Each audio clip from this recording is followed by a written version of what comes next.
All right.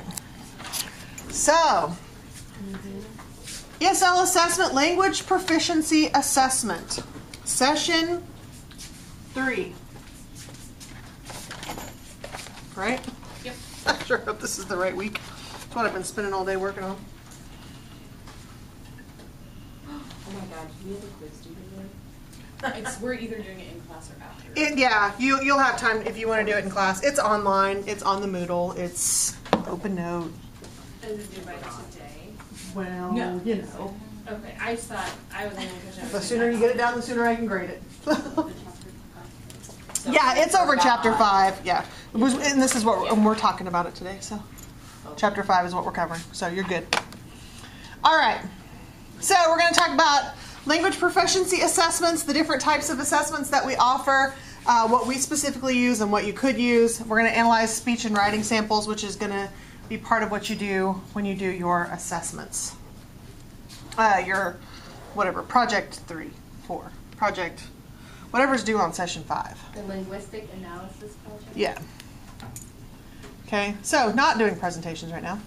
Language proficiency assessments, different from content assessments. So this is not the Kansas State assessment of math or language arts or social studies, right? This is a language assessment. So we are trying to determine A, where to place them, and B, do they speak English well enough to stop receiving services. Formal assessments are standardized, generally monolingual. That means obviously that they're only issued in one language. They're used for identification. Do you require or do you have a need for language support? Placement. Are you a newcomer? Are you transitioning? Are you an LTEL? And monitoring and exiting. So monitoring obviously is our kids who are just in the program. They're the ones who are taking the test every year and are always surprised at the end of the year or at the beginning of the school year when they get the letter that says they're an ESOL. I'm not an ESOL. You have been your whole life. Okay? And then of course exiting, and that tells us how long we can monitor them. We can actually still keep them in the system and they still receive a little bit of support, but they're not going to be taking the CELPA. Informal, usually context embedded. That's what we're going to do is talk about how to assess your own assessments and determine are they good? Is it a good assessment? Is it an assessment that someone with a language with a language barrier could be successful with? We'll talk a little bit about why it's important to know what their academic level is in their L1, because we know that if they've got a strong academic background in their L1, we can pull a lot of that content, and that makes that transition a lot smoother to their second language. So the CELPA that we use is based on the ELPA 21. The next few slides are slides from this. You need to just know that the CELPA is based on the ELPA, okay? The ELPA 21. We used to use the ELPA, and then it became really expensive. So Kansas Department of Education created their own that looks just like the ELPA 21, but it's ours and we don't have to pay for it. It's not like a copyright thing? I don't know how they got around it. I don't know if it's just because they just use different scenarios and so this is what the students, when they log into the ELPA looks like. I'm just going to go through these really quick. It's, again, very similar. If you've graded the CELPA, you know what it looks like, right? And it looks pretty similar to what they see. So I think the ELPA is a lot more complicated. It's got a lot more tools for them to use. That whole thing they can mark up documents and stuff with it, but it's still it seems, I don't know, pretty complicated. So today we're going to see what happens when we put a white flower in a cup of colored water. Now watch. So they would have to be able to read these, and then they're given a prompt for what they're going to do. Use the tool below to record your response. So they have to verbally. This is a verbal response. These are the ones that are, if you ever come into the library when we're grading CELPAs, this is when you see us with our headphones on laughing, right? And everybody's like, what are you laughing at? I'm like, you wouldn't understand. We were like sharing earbuds. Oh yeah, so you can listen to this. It's hilarious. So this is the ELP standard. So this is the same standard that we would use. Speaking subclaim, the English language learner speaks about complex literary and informational texts and topics. So then ours, we just have 3. So just 3? Remember? I think there's just 3 things that you're like a 1, 2, or 3. They've got 5 levels with the ELPA. And again, it's like anything else, you listen, and you don't really have to read the rubric as often. But you're just going to click when you're grading, and it submits a score. These are critical. It's important because you don't get to go back and fix what you grade with the ELPA or the KELPA. So you have to be caffeinated, you have to be fed, you don't want to be hungry or distracted because, as you'll know, especially when you get in high school and the kids sort of start realizing what the KELPA really is, and they don't want to do it anymore, you don't want to accidentally screw up some kid's opportunity to get out of, just because you clicked the wrong button. This is what the reading looks like. Again, it seems overwhelming to me. Of course, I have taken one assessment online, and that was a Praxis, and I thought I was going to have to take a Xanax before I did it because I was scared to death to do it on the computer. But there's just a lot of stuff going on here. But I guess I have a question. This would be an example of what they read. Yeah. Just because of my class this year, I have a lot of ESL students that are also special ed. So how, they have accommodations okay. for them, and It's just hard sometimes because it's time. on the reading part, it can't read it to them. Right. Because that's not what they're wanting to know. So I didn't know. Some of it's just time. Some of them, I don't know if there's a modified version. I didn't ask about that. But I do know that they get a lot of extra I know it time. causes a lot of stress with Yeah. the kids who It are is. sped because on their regular state assessments, they know they get it read to them. And they're like, it's not reading it to me. And I'm like, well, honey, it You wants to know have how to, you can read. yeah, exactly. But yeah, more than anything, it's just time. So I didn't know if it was like, if they took it as, yes, it's a language issue, or like, because whoever's grading it doesn't know. I don't know. I would have to ask about that. What kind of additional accommodations That was just do more they give? curious for me, because in my class, I have 3 IEPs and 2 of them are ESOL. And so it's like, when you take this test, it takes A long time. Yeah. Yes. This is, again, reading model hovercraft experiment. In this experiment, these questions are super high, I think, compared to the questions that we put on the KELPA. But I mean, it's, bottle, pop-up lid, CD or DVD. And so in this experiment, you will create a model hovercraft by gluing an old drinking bottle, pop up top to a CD, and then attaching a balloon to force air out the bottom, which creates an air cushion. Complete the list of materials and procedures are provided below. And they have to go through all the procedures. And then they have a report that they have to fill out based on the data. How does the amount of air cushioning a hovercraft affect how long it can travel? I mean, these are, you have to read pretty careful. Yeah. So, but I mean, they can toggle back and forth between the steps. But yeah, this is pretty high level. Select the part of the picture that shows where the air cushion is. So they would just click. The air cushion is wherever the appropriate. Select the part of the diagram of the model hovercraft that shows where the air cushion is. Again.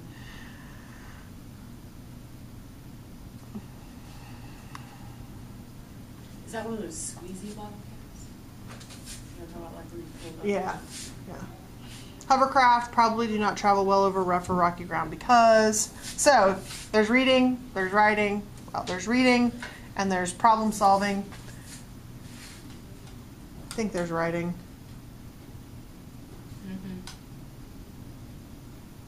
Yeah. Here they're highlighting. Student report. Up there, student report. Select the bar graph. No, I guess there's no writing on this one. Accurately represents the information in the chart. So a lot of it's just problem solving. But, man, there's nudge the edge of the hovercraft so that it begins to travel across the surface. Do you know what nudge means?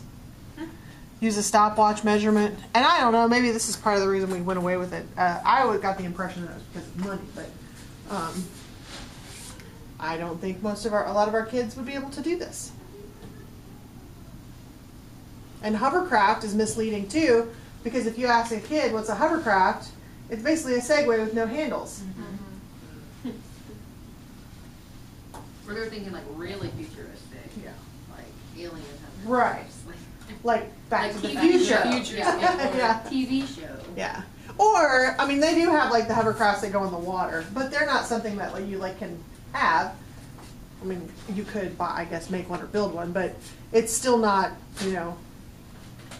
Nothing they have background knowledge. Exactly. Unless you're like a Star Trek fan or not Star Trek, Star Wars. Did they have hovercrafts in Star Wars? But yeah, I just thought when I read through this, some of the words. Now, some of them are academic words that you would hopefully be teaching them, right? Diagram, model. Those are things that they should be learning. Science, math, social studies, in English. I guess in all four really, right? How to diagram something, or what is a diagram. So they should have context there. What was the other one that I thought was?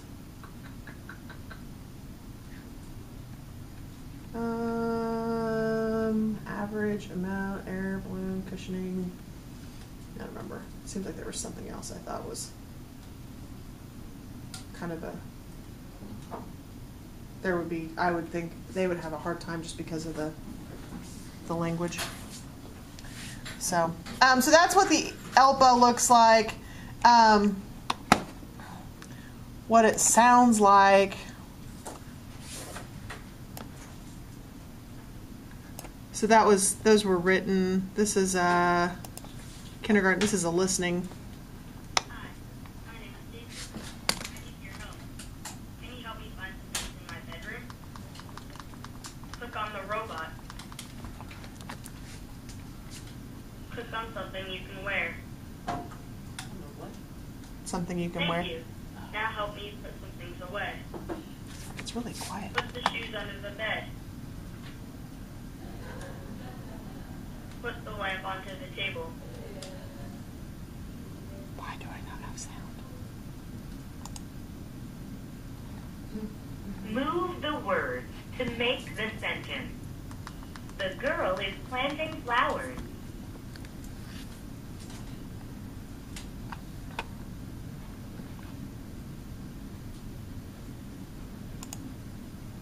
Hi, my name is Jason.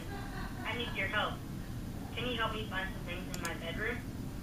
Move the words to listen to a student giving a presentation in a science class.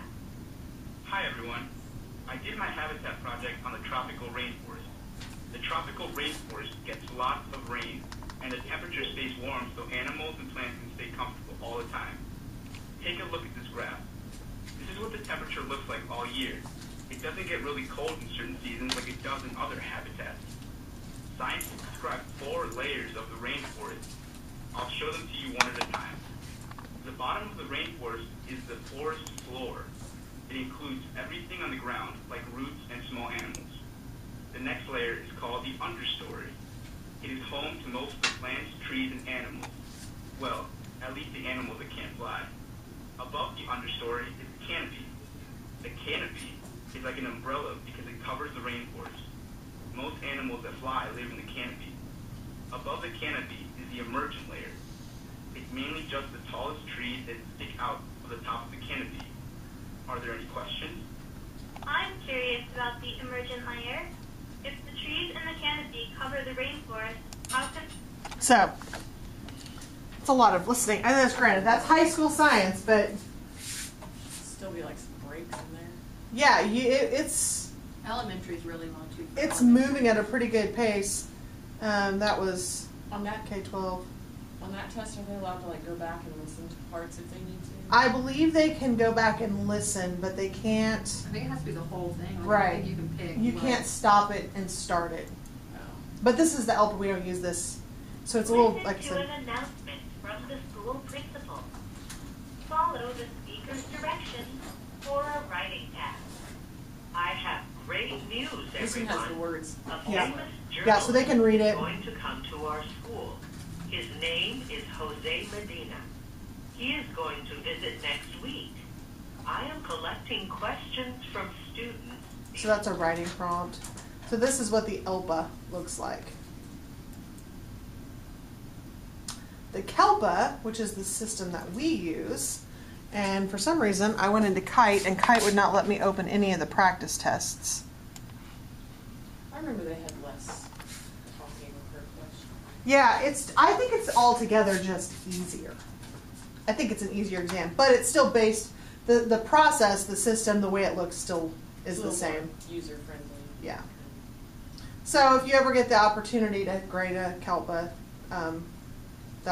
you'll go into the Kite, and so these are how to score basically. But they're very simple. I mean, I don't know. I don't know why you would have, unless obviously you just didn't understand the language, but yeah, I think it's a lot more simple. But this is where the Kansas State Department of Education, this is one of the portals to it. CAP is actually the Kansas Assessment Placement. It's part of their suite of tests, and then Kite is how we actually administer it and how we grade it.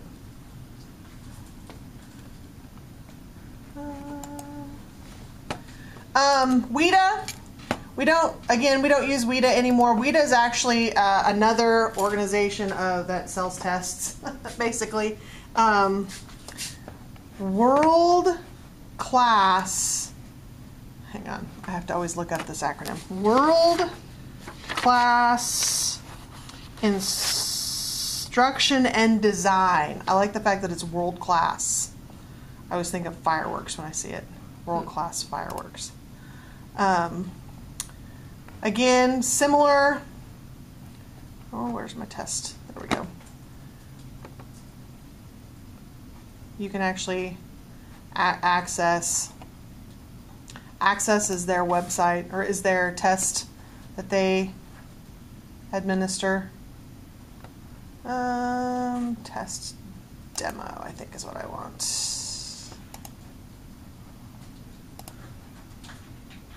Nope.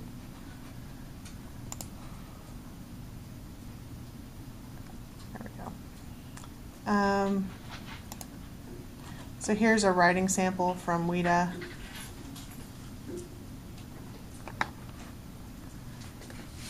So you would have a photo or a picture. What do you see? So they would list 4 things anything that they could see. What's happening? The teacher gives a ball to the girl. You know, they would hopefully be able to identify something else going on. Girl jumping rope, playing hula hoop, boy in a wheelchair, playing with a balloon. You know, what words can they use? And then there's a script and how to actually administer the question. But that would be one writing sample, one example of a writing sample that you would collect. And I think this was this kindergarten? Grade 1. So same thing. I don't know what the tiers are for that. If you're just dying to see what the other assessments look like, you can, I think this one wouldn't let me in without a login. But yeah. So the big ones for us to remember: ELPA, CALPA, WIDA, and then Lost Links. Again, this is a placement assessment. This is what I showed you. It was in the tub, and it has the book, and it's really long. Like, it takes a couple hours for these guys, but it determines whether or not they're newcomer, or they're transitioning, or they're an LTEL. Keeping that in mind, our buildings have a lot of discretion also with their schedules. It's, you know, if Is this it? But for like the little ones? Uh-huh. Okay. you know, they're going to have the ability to look, especially if they're in that fuzzy gray transitioning place. You know, like, newcomers are clearly newcomers, but they don't speak English. LTELs, sometimes need a little bit more support. It's those transitioning kids, you're like, well, how will, and that's what I said, we talk weekly, if not more often sometimes at the beginning of the year, trying to determine where they, so you put them in the class, you think that they're going to best fit, and because usually we're still waiting on transcripts and things like that. But we see a lot of students transferring in from the outer, right, the suburbs. Andover, which they would actually probably go east, but Goddard, Mays, those areas, Valley Center to a certain extent, they have a ESOL program, but I don't think they have a newcomers program. So we'll see a lot of those kids. They'll start out there with no support, basically, or very little support, and then once they're tested, they figure out where the closest program is that will fit their needs. I think the girls from Guatemala they were at Goddard last year. Do you remember? Olga and Rosa? Anna. They were somewhere for a year. I know some of our Vietnamese students were somewhere for a while before they came here. So they have some background. Or again, they bounce, right? They're here, and then they leave, and then they come back. So how much English do they have, and how much support do they need? What might be difficult for an ESOL student compared to non-ESOL student?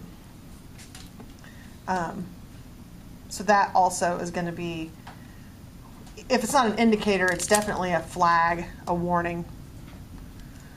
So in your assessment accommodations for classroom teachers, some of the things to look out for, because language can be so situation specific, it is unwise to assume that a single example of a CLD student's language is fully representative of her or his broader linguistic ability. So they might be really low, but they still might have a strong linguistic background. It's just, they're still in the silent period, or the class is so big that they don't feel comfortable, or I know we've had, especially with our newcomers, we get, that one special kid from not Spanish speaking country who's like, how much English do you really know? Because they're not conversing, they're not comfortable. So again, that's part of our jobs, is to dig and find, figure out how much background they have, what kind of academic and social language do they already have. The material a teacher uses to stimulate a response should be meaningful to the student. I went to a class last weekend in Lawrence, and it was culturally responsive teaching. And some of it was like redundant. I felt like, we do this, I'm feeling pretty good. But some of it was meaningful to the student. So I have lots of flags up, and I think the kids appreciate that, but how much meaning is there in it for them, right? Am I actually acknowledging their culture, acknowledging their culture, really. In this case, that's what we were really talking about. Language wouldn't necessarily be supported, but I felt like, it's warm, it's welcoming, you can walk in, you can see that everyone's welcome here, and yet I don't have a lot of student work up. That was something that I recognized pretty quick. I'm like, I have lots of stuff that I've done up. I don't have a lot of wall space, so that was my excuse, but do the kids see themselves reflected in the classroom? And they don't. I know it. And that was something I had to come back and sort of look at. A student's excellent overall comprehension strategies could easily mislead a teacher to think that the student has better language skills than he or she has. So be careful. They have learned to cope. Make sure that they're actually getting it and not just repeating what you say. How much are they actually comprehending, and how much are they Google translating? I got one essay, or I don't know, it's like a 10, 11 sentence response that I asked them to do in my government class. And one of my students blew me out of the water with her response because it sounded legitimate. But I'm pretty sure she Googled it and then had somebody help her fix it. Like, she wrote it in Spanish, and then she translated it, Google translated it, and then she had someone help her tweak it so that it sounded Americanized, I guess. And my question to her was like, do you understand what you wrote? Yes, I understand what I wrote. Do you understand in English what you wrote? if you were to read your response, do you know, if I gave you your response back, could you tell me what it meant? She said no. So she pulled a slick one. She got it. It looked beautiful. She's obviously a very eloquent writer in her native language. But that doesn't mean that directly translates into English. I was like, you're good. Bringing back the PSYOP. If you'll remember, we talked about the PSYOP method, that really long, detailed lesson plan method that we utilize. It's always good to go back. I still go back and sort of plug my stuff into it to make sure that I'm hitting all the components. And how it all sort of ties together. Review and assessment, again, it is the end, but it's not the end, because you want to go back and make sure when you get done with your assessments, whether it's formal or informal, and do you need reteaching? Does reteaching need to be done? Can they apply what they've learned practically?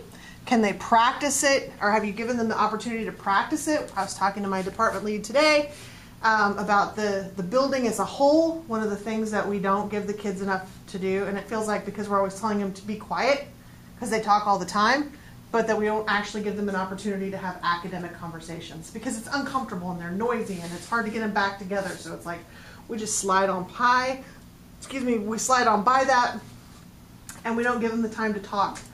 Academic conversations is so critical because they are not going to be able to read it and write it if they can't speak it.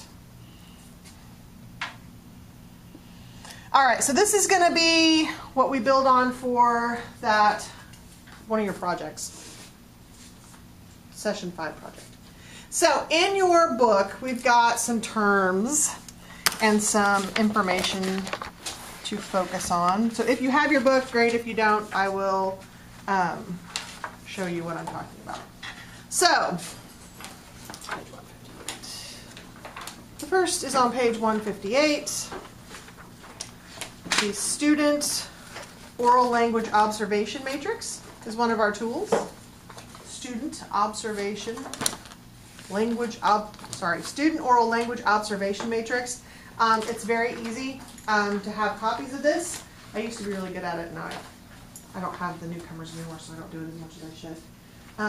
If you have a little kid, this is a great tool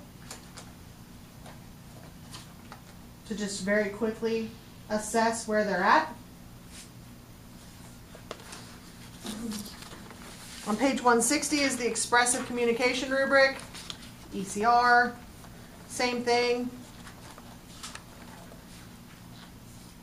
Message effectiveness, language structure, vocabulary, pronunciation, just another rubric to very quickly be able to assess where they are. The Bix and CALP checklist.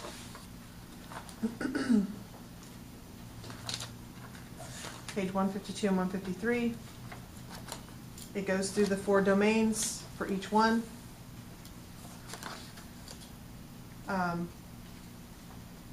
It really depends on what it is that you're trying to assess.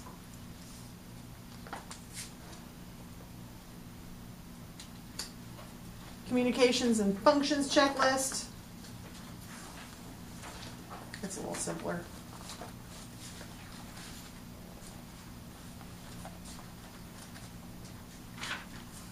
This is more of an observation from, I don't know, a distance or whatever, but it's just kind of like as, you do a think, pair, share, you do an hands up, pair up, whatever. You're doing an activity where they're talking to each other, you give them a prompt, they're talking, or you give them a specific activity and they're talking or they're interacting. This is a good one to use because you're sort of observing from a distance. Are they going, if you didn't pair them up, are they working with someone who speaks the same, L1? Are they speaking in Spanish? How are they is the conversation, you can tell when they're talking about what they're supposed to be talking about and when they're not.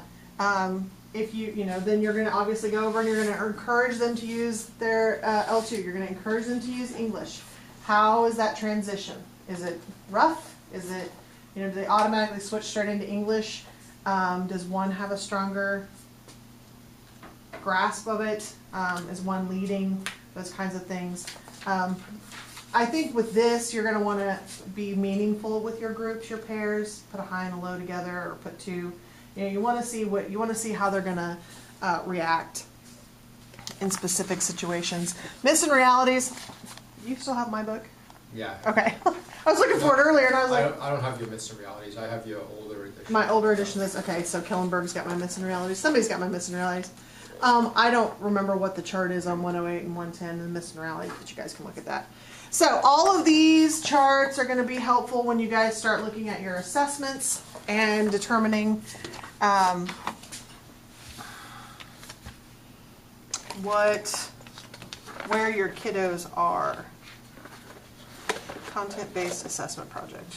Is that what one is? Really the one I want? Yes. Because you're looking at test accessibility and modifications, and then you're going to do a formative assessment for your ELs. Okay.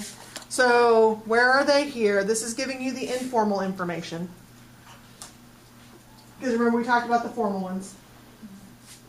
HELPA, ELPA, WIDA, Lost Links, and there's other ones too. You can actually go to the website and it'll tell you what tests in Kansas you can utilize. We use the KELPA and the Lost Links. But these are the informal tools. These are what you're using in your class. This is determining your seating chart. This is determining how much scaffolding you need on your different lessons. This is going to determine, in our case, who moves up, who doesn't move up. Where are they with this information? And then moving on to the key linguistic elements in your book. Hopefully, if you haven't had a chance to read this, I would read this. Some vocabulary, phonology, pragmatics, grammar, syntax, morphology, vocabulary, and semantics. Vocabulary was weird. It's like a chart. Like, most of it's like vocabulary. So starting on page 135 of the book, it's syntax, morphology, phonology.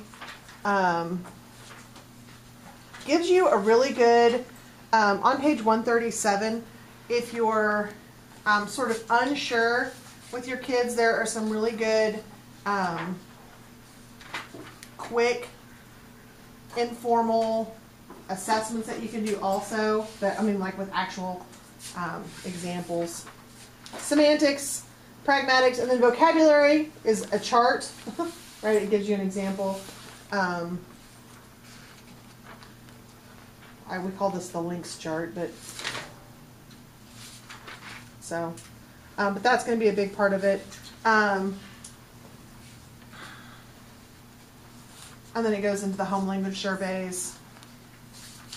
All kids have this if they come in and they're flagged as possibly having a second language at home. They'll take this home language survey, which is what's going to lead them to MES, which is going to lead them to that Lost Links. Okay. So, using those terms, we're going to practice. So I gave you that packet of stuff.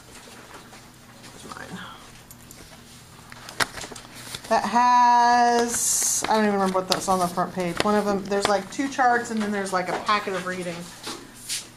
Did everybody get one? They're up here. Sorry. Where are my copies? Can you get to work out? Since you're over there now. Did you guys get this one? We didn't get No. anything. Okay. Yeah, we haven't got anything. Come on, guys. Sorry. Yeah, I passed them out to everybody else. Sorry you guys came in after I passed them out.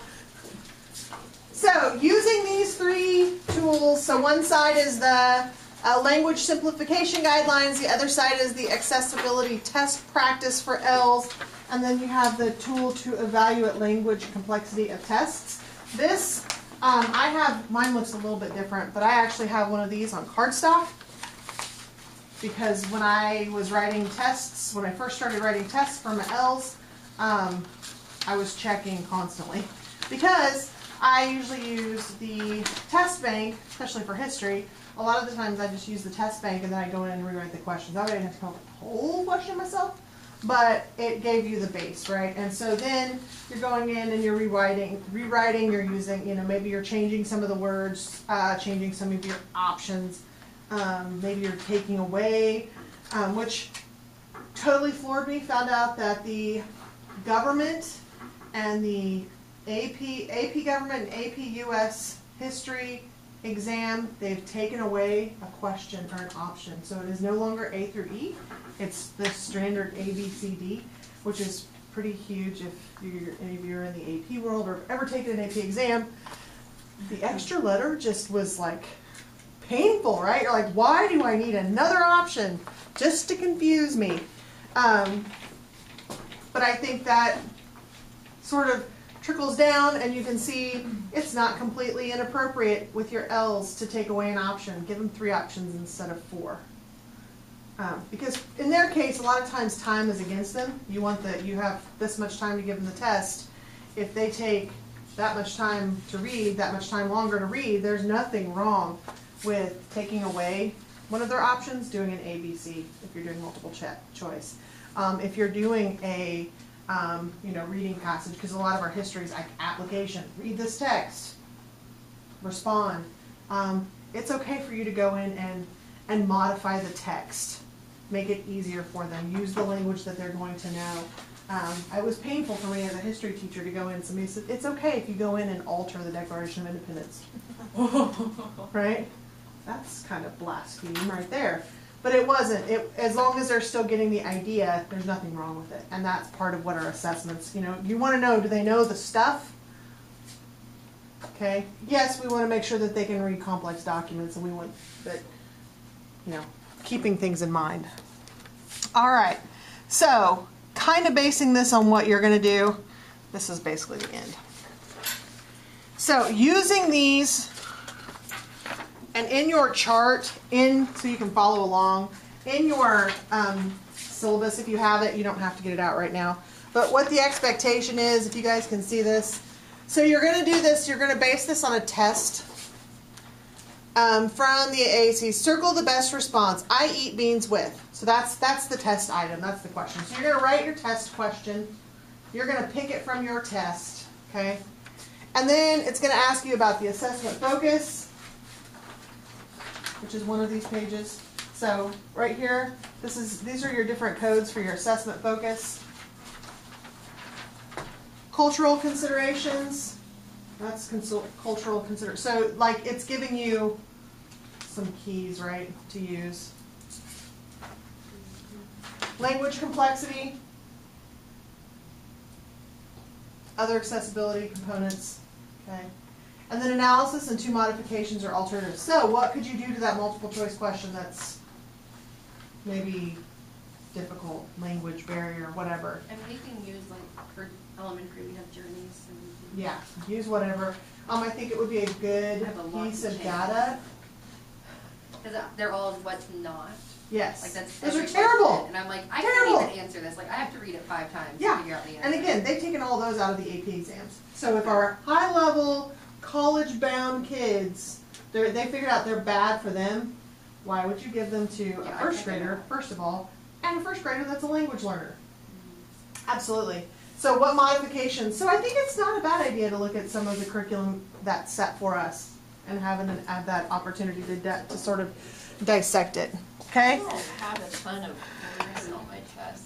Words. That's just the reality of your curriculum. Okay, so just do my best. Yeah. All right. It's mainly like factor in bold, underlined. That's all it says. I They teach still most get wrong. of my kids when we're going through the practice in chapter. We have word problems, but I tell them to focus on the numbers and the units and stuff. I don't give any word problems on tests. We use building common assessment. I mean, so do we. We just don't do that. Okay, so this is a speaking sample. This video features a 5th grader who's a newcomer. He interacts with his teacher in an interview about what he's learning about geographical regions of Canada. Then his teacher and a consultant discuss his language use and determine his proficiency levels related to the benchmarks competencies for speaking. So, it's 5 minutes.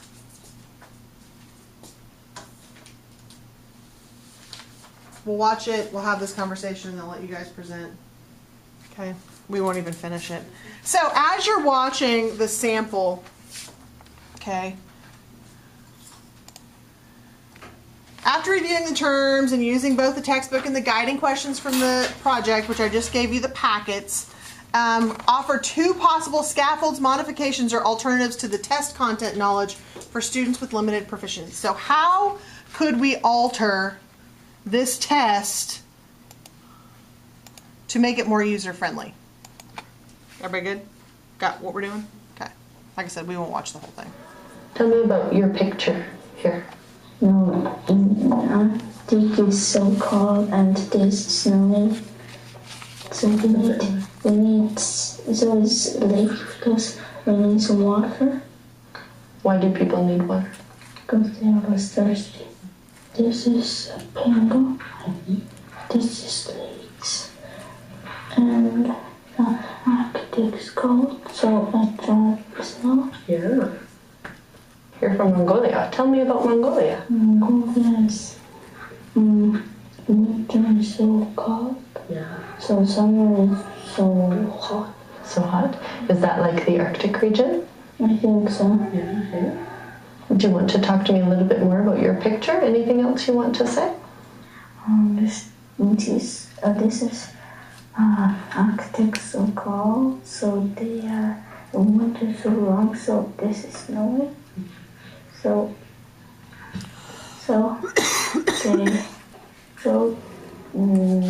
okay.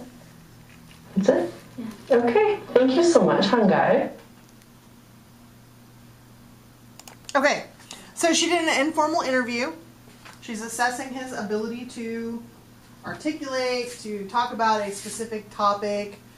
So what kind of supports could you give him? Or modifications could you give him? Acceptance STEM. That's exactly what I thought. Even a word success? bank. A word bank? Maybe choices at one point. Yeah. It's a little too much. I felt like she kept repeating the same question. Like, really, tell me the story. Yeah.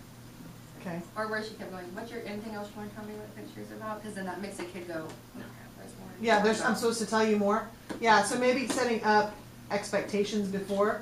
I want you to tell me. 3 things. Yeah, so give them a set expectation that they know what to meet. Okay, good. So, questions. That was pretty fast. Everybody good? All right. Go ahead and have you guys go ahead and come up and present. Because I think we really have, that's like one more slide and we'll be good. So, email. Okay, you sent me both one. Does it They're matter? the same. Okay. We just never had a chance today to talk to see if the other sent it. All right, Brittany, yours is up there first, so.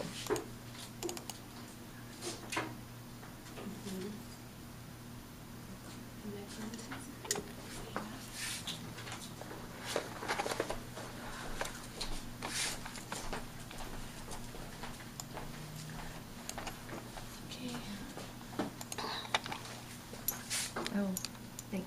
If you need it, you can touch the screen too. It's, I think, working. Sure. Okay, this is our socio-cultural environment project. Shouldn't you just be able to click it? Just click, yeah, click there now. Now roll. Did you do that wrong click? I did the wrong click. Okay. Alright, so the first component we decided to assess was culture. And we used, what was the assessment? It that was we the used? rubric and the In the assessment book, yeah. So we assessed it as it meets criteria, so areas of strength for our school regarding culture. Our school has chosen biography-driven instruction as our focus this year. So getting to know a student's background and culture is something we try to do within our everyday instruction. Our first conferences of the year really focus solely on getting to know the student's background and their interests. We often have like a page of questions that we ask the parents, just trying to get to know the student. We also kind of did that too. I know for one, I send home a letter at the beginning of each year asking the parents just to write a letter about their child and what they could tell me. During student problem-solving sessions, our staff really focuses on what a student's home life is like and how it could be affecting them. So I think we meet criteria. We don't just focus there. on the data at our school. Yeah. want to go to the next one? Yeah. Our areas of growth for our culture, we kind of talked about as a whole though, like, because we talked about us too, and we do a pretty good job of it, but as a whole, our school could do more with trying to bring the known culture into the classroom, like just talking about Christmas around the world instead of having it be all the countries that nobody knows. Because I know this was kind of both of our things. Bring in Mexico, even though they'll know all about it, it makes them really excited and makes them the expert, and they get to teach you. And so then we set our action plan, like we said. This could be done by incorporating more lessons that promote and teach about the different cultures represented in the classroom, like Mexican Heritage Month, Christmas around the world, culture vocabulary projects. So just some different ways that they can feel involved in the classroom. Yeah. One year we had, like, our vocabulary word was culture, and so we just had an activity where they got to bring, like, food related to their culture. So it's just, like, something from their culture to share, and they really enjoyed it. And then our Journeys has, like, vocabulary cards, and on the back it has a Spanish cognate. And I've started saying it with my kids, and they're kind of teaching me it, and then all of a sudden it's like a light bulb goes off that they know that, and now they can teach others, oh, that is what this word means. And the next component that we rated was the language at our school, and we kind of meet the basic needs there. So areas of strength, our school does a great job with accepting the use of L1 during the school day, as well as making sure that L1 is accounted for at home. Documents are always translated that we send home. During our problem-solving sessions, we count language as potentially affecting their behavior and achievement. Our areas of growth, we said our school could really grow in our knowledge about language acquisition and the implications for language support. So kind of knowing, because I even as a 5th grade teacher, I'm like, they should know this. Like, come on. But then I have to stop and think, like, they haven't acquired that language yet, so they clearly don't know it. So at what levels do they acquire things? And then our action plan was trainings and PD time for teachers to inform us about the phenomena of language acquisition and the ways we can support language acquisition and not get frustrated. Because, like, for the 1st graders, it might not be as frustrating because they are still learning to speak and read, but definitely for 5th grade, at that point, you're like, you're going to middle school next year, dude. Like, you should know these words, but they don't, and you have to stop and take yourself out of it and just realize that they're still learning the language, even in 5th grade. I went to a training once, and I can't for the life of me remember what it was now, because it was a few years ago.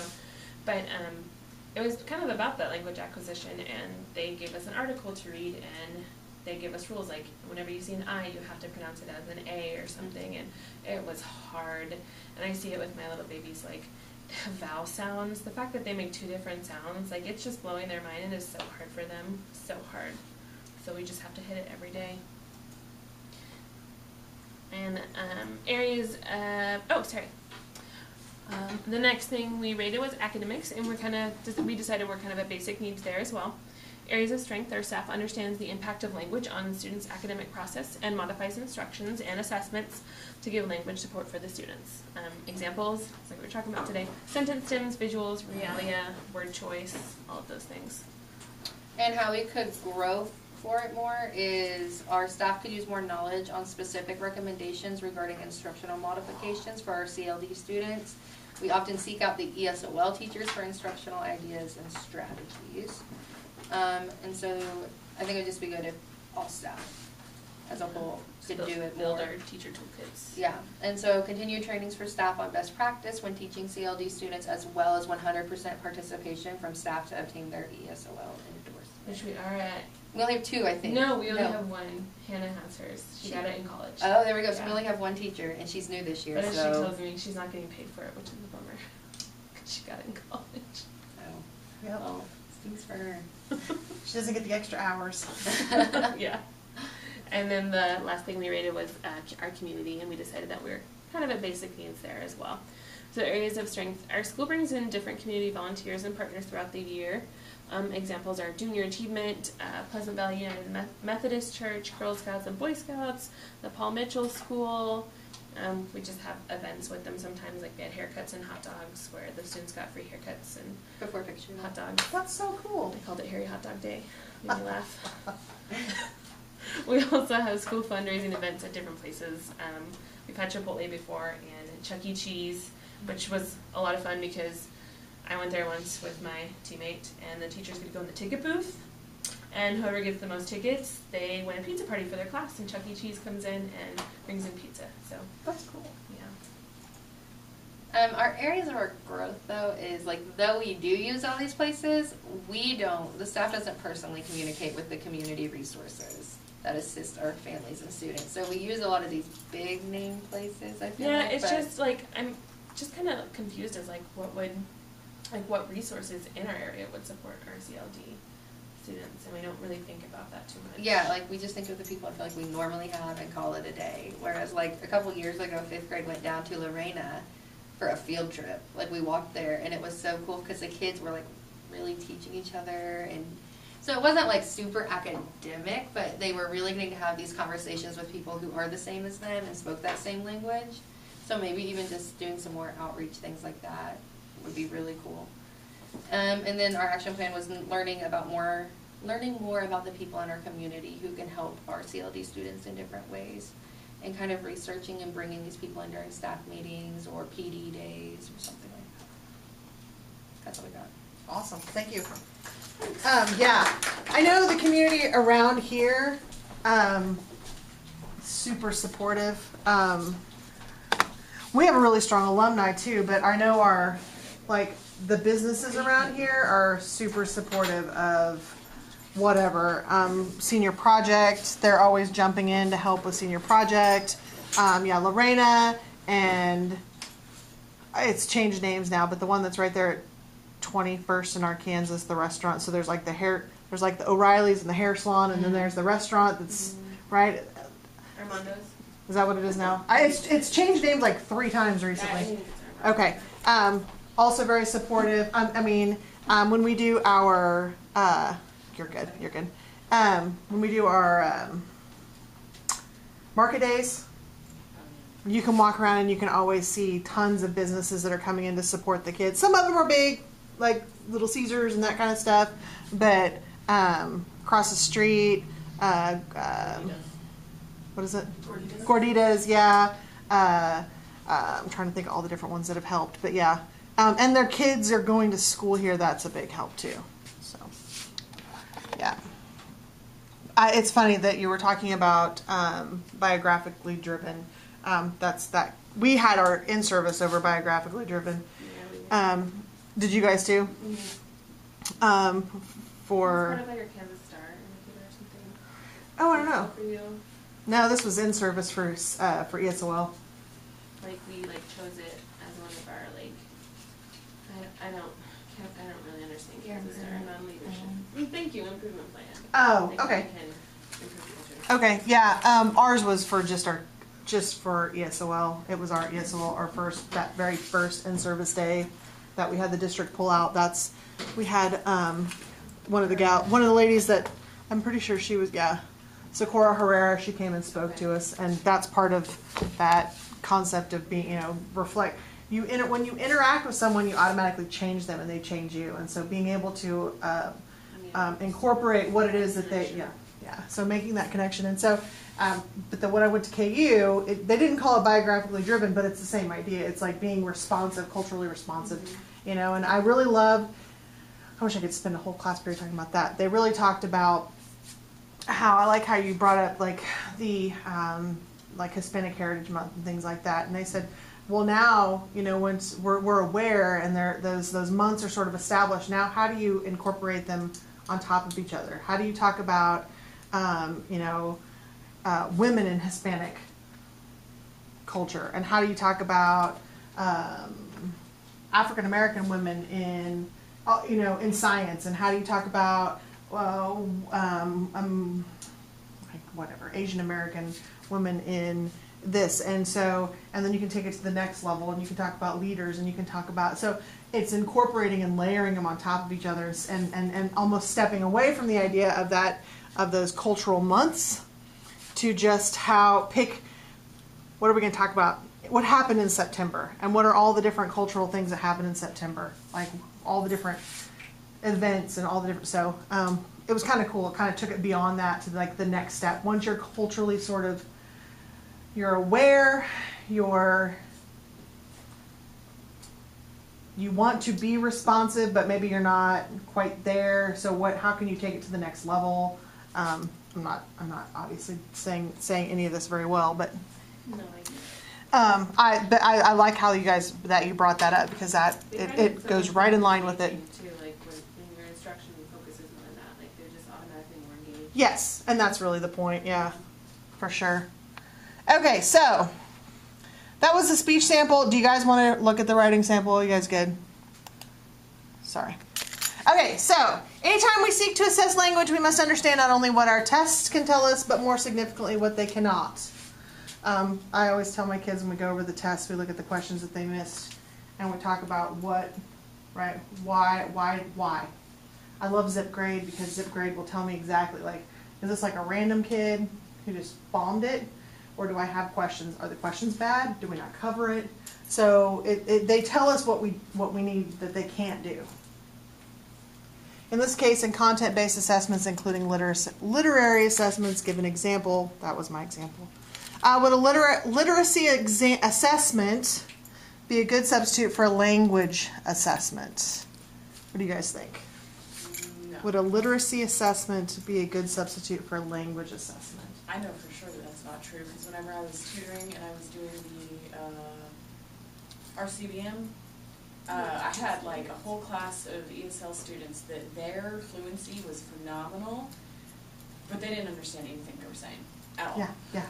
They can fake it. And we get the other half too, where they can't read very well, but they can comprehend just fine. Right. Yeah. I have a boatload of those in my tier 3 literacy class right now. They read 100 words a minute, but they can tell you everything that they read in the order that they read them. So the language is. Yeah. I had a spread student in my class once, and she was basically for comprehension, because she read fine, like you guys were saying, and I talked to my sped teacher about that, and she's like, well, think about this. Can you read Spanish? I was like, yeah, because I know the alphabet, I know the sounds. She's like, but do you understand what you're reading? And I was like, nope, there you go. Yeah. And that's exactly what they've learned how to do. Yeah. They had higher fluency than like Some of the other kids. Yeah. the non-EL students. All right, so we'll go ahead and move on to our next presentation. Hopefully hopefully Shannon will be up here. I emailed you like a Google slide. Yeah, I got him. Yeah, you're fine. I'm just got to open everything up. I got it both ways, I think. I got PowerPoint and Google. Does it matter? Oh, no. Okay. I guess it's still in. I think I might have done it wrong.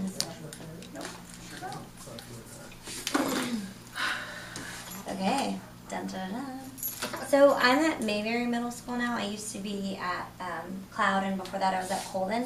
So it's been like a really big change this year, because I went from 2 elementary schools that were super dense in ELs, and pretty much that was the whole population, to Mayberry that's like really, really diverse. Like they don't really talk about ESL that much, like at all. So it's is that a magnet?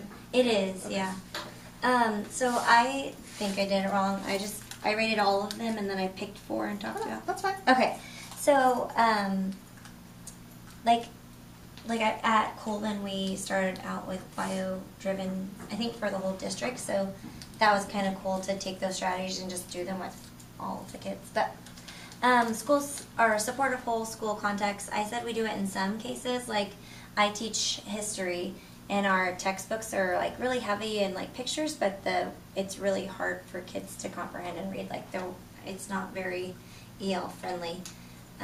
Things that we could do is find content in the books that are, I don't know what I just typed, but find easier literature to use. And like it's history, and it's like they're not things that they can really comprehend or make connections to. Like the bio-driven thing, they can't really make connections to what we're doing. I think, okay, now I know what I did. This is the problem. This is what we need to do. And I just said that, so next. The intensive staff development program is designed to assist all teachers in providing effective instruction to language minority. I said in some cases, because our PLs haven't been focused on ESOL or any strategies at all. We're really heavy, supportive, and AVID, which is like good for keeping kids organized and kind of helping them with school, but not really like reading strategies or writing strategies. We are a cultural like magnet, so we have like this month we're doing the Hispanic heritage, so we always are like trying to incorporate the theme into our content. And we have an assembly next Friday that's like the Hispanic Heritage Assembly. So we are bringing in culture and stuff all the time. So I think that's really good. The teachers aren't really concerned. Like, not a lot of people have their ESOL endorsement, and they're not really like pushing people to do it. Like my last principal's like, go get this, and they don't really talk about it. And there's like not really any training on ESOL. And like we have like, I should know the answer to this, but how does a kid get into like your specific ESOL class rather than like a core, like social? They're the lead, but whoever the ESOL lead is makes that placement. Yeah, usually. So like we have that like separated ESOL. And I don't really think our EL students are really in core ones just because we don't have that many. So I think they're kind of segregated into that. So I think they could provide more like PLs on ESOL strategies. The expert instructional leaders and teachers, I said more often than not, like we have one ESOL specific teacher and he can kind of give answers to things. We should allow students to enter into the core classes with everybody else and then have more people become like ESOL endorsed so they have those strategies. The involvement in majority and minority parents in formal parent support activities. I said it was consistent because we have like a community adult learners class where like the parents that don't speak very well can come in and like learn English for free. And then we also incorporate culture into content, and like we have after school events like all the time trying to do our culture and magnet theme. And then I said I wasn't really sure what we could do, what a growth we would need, because we are really well versed in culture. So, and I said suggestions because I wasn't sure. Wait, did you raise your hand or you just? No. Okay. Okay, and that's it. I don't know what to do now. Awesome, thank you. It's okay to clap. We all like that, right? I laughed at we had our Avid site team meeting last weekend. My Avid team leader, we were all sharing out so we were given all these things that we were supposed to do like in the summer, and we have like these tasks, and so we were all sharing out what we had done and what we hadn't done. And apparently after everybody had shared, everybody was applauding until she got done doing hers, and she sat there and she's like, aren't you gonna clap for me? And so I was like, okay, you're right. Adults like it too.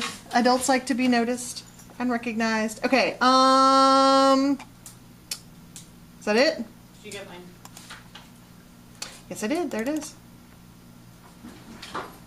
I'm not Elizabeth. I don't. Yeah. I don't make the connection always. My principal doesn't know what to call me.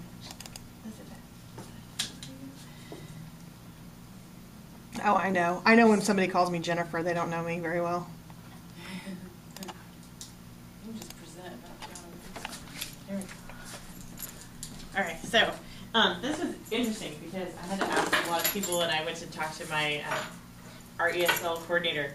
A lot of times I was like, Amy, what do we do? And she's new. She's like, I don't know. And I sent an email to our admin that's supposed to be in charge of ESL. Never heard anything, and I did not see him to converse with him. So I was like, okay, well, this is what I got. So, and I looked at so I did the, I don't know, the one you gave us in class, because I was looking at the one in the book, the characteristics of an effective program. I was looking at the one in the book, and I was like, I don't know that we score very well on that at all. So I was like, okay, something that we do but can improve on.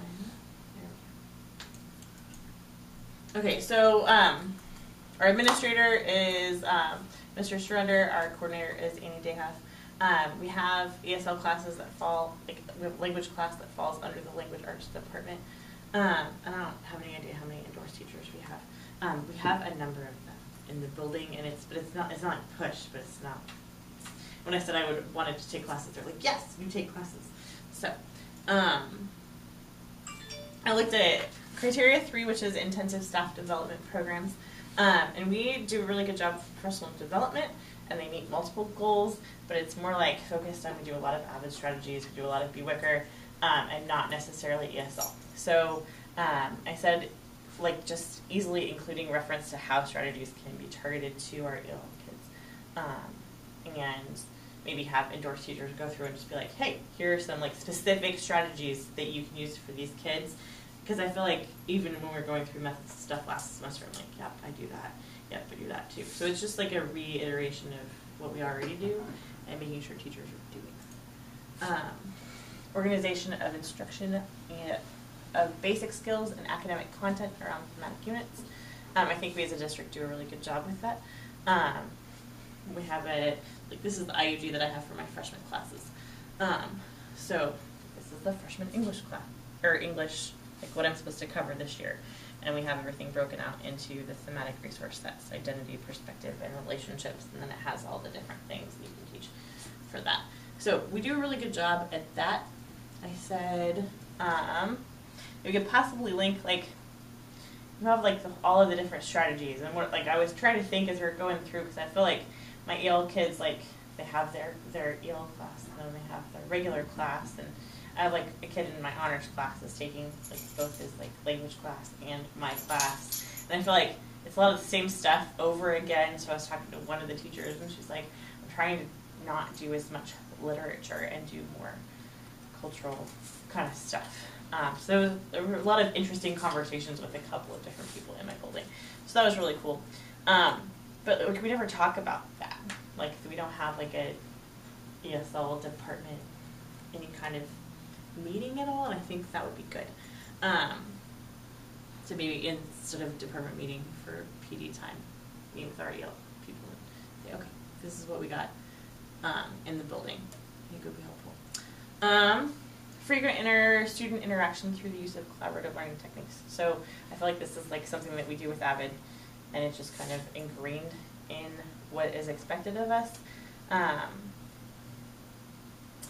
Said areas of growth ensure that we incorporate at least one collaborative strategy per class. Like, I got observed like 35 times my first year teaching at South. It was ridiculous, and that was one of the things that I was like, ooh, I can get really high scores if I do that. So I was like, how do I do that? How do I incorporate that? So it's just kind of one of those things. So I said maybe provide an easy flip chart with strategies to choose from during class, because we talk about them. We talk about strategies. We don't talk about like ESL strategies specifically, but a bunch of like total participation techniques we talk about during our professional development. So maybe just like printing off a thing and saying, here, keep that as like an easy to look at thing in your classroom. And then this is really hard for us. We were talking, and I think I put this in my policy deal, but the admin that's in charge of ESL was talking at an in-service last year, and he's like, so we used to be a blue-collar neighborhood at South, and now we're a no-collar neighborhood. And a lot of our kids just don't have support at home. They live with grandparents. So like, culture is really tough, I feel like, because like you talk to kids and they don't see their parents on a regular basis. Like, their parents are at work. Or I have two students, I have a freshman and a sophomore who are brother and sister who have been at the laundromat until 12:30 the night before because they were doing laundry, because mom was working, and then they had to go do laundry, and then they didn't get any sleep because, like, you know, you can do laundry, like, all of your laundry at the same time at the laundromat. Should it really take like 2 hours? I can't believe we didn't get there. I don't know. Anyway, so it's just tough. So what I've noticed, and this is my third year at South, they keep trying different concepts to get parents involved. We've done Titan Fest two different ways. They used to do it like this big, like, actual festival where they had like a dunk tank and all kinds of stuff. Last year we did it before a football game, and it was in the middle of September, and we just sat outside in the parking lot. It was really hot for 2 hours, and we were supposed to meet with parents, and I didn't see any parents. I saw some kids that were there for, like, they'd brought the clubs were involved, but there were no parents there. So this year they moved it inside, and it was the Friday before school started, and I saw a bunch of parents, freshmen honors kids, so that's partially why I saw a lot of kids, but it worked better than before. We've done we're supposed to do porch visits. Do you guys do porch visits at all? No. So like we get together as a staff and we send like out 3 people at a time and go visit each freshman home. We did it 3 years ago. Last year, the day that we were supposed to do porch visits, we had a lockdown because there was a robbery in the area, and so we didn't move for the entire, like I think I had duty 5th hour, and all the way through the end of the day we were in lockdown. So she's like, if we go on porch visits, that's the only thing you're going to talk about. So we didn't do them last year, and this year, Wichita PD told us that our neighborhood is too rough, and they didn't want us to go out. So we didn't do it. So they're still trying to like figure out, okay, how do we do this? What do we do? So they're still trying to figure out what we're doing for our 3rd evening thing. So we don't know. We're supposed to do emails home. They do use the Remind app. A couple of Fridays ago, like 6 p.m. they sent home like that, like phone call that goes out to the parents to be like, hey, parent-teacher conferences are coming up. But like that's exactly what we want to remind them at 6 p.m. on a Friday night. Maybe tonight that would be a good idea because they're this week, but I don't know. And then we have senior meetings and FAFSA stuff that the parents can come to. So they're still trying to figure out how to get our parents to school. We don't have a whole lot of parents at conferences, even like